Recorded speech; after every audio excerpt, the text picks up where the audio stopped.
Hello, this video is an overview of the RapidILL borrowing workflow you can use to submit an article and book chapter request to the Rapid system. This information is for Rapid libraries that use the Rapid webpage for managing their borrowing requests. We use the New Request page to place borrowing requests. When logged into the Rapid page, we can navigate to the New Request page under the Borrowing drop-down menu.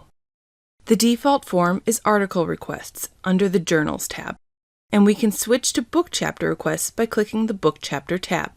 To submit a request, you add the request information to the appropriate fields. Several of the fields are required: journal title, article title, year, pages. You will want to add as much information as you can to the request, of course, but some fields may not be relevant depending on the request you are attempting to submit. The Cross-Reference ID field is where you can add a local reference number that will appear on the cover sheet of your requests and can be used for tracking. I'm moving to a new tab where I've pre-populated an article request form. An important aspect of the system to understand is that Rapid matches requests to potential lenders in the system using specific fields from the request form. One match point is the standard number.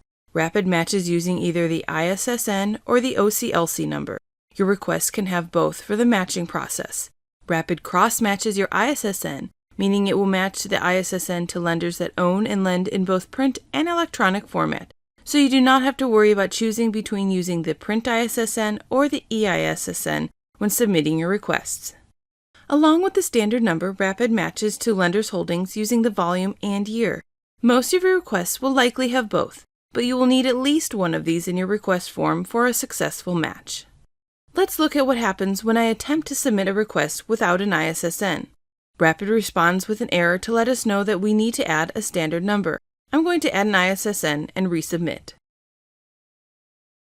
Now we see a new note that indicates that we own the requested material.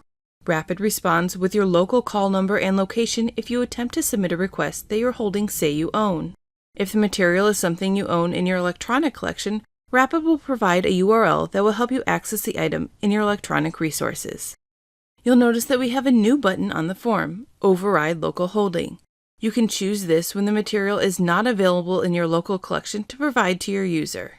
Maybe the item is not on the shelf, lost, or in a collection that you don't currently have access to. Let's click the button. Now we see the request has found matches and has been successfully submitted to Rapid. Rapid has assigned a Rapid ID number, and now the request will be routed to partner libraries for fulfillment. Let's also try to submit a book chapter request. The process is almost identical to placing an article request. The fields are just slightly different to match those needed for a book chapter request. The match points for a book chapter request are the ISBN and the OCLC number fields. I have an ISBN, so I will submit the request using the standard number. Let's click the Query Rapid button. And success! We have sent our book chapter request to the Rapid system.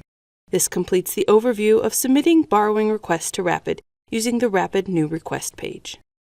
If you have any questions or run into any issues submitting requests, please contact the Rapid team. Thanks for watching.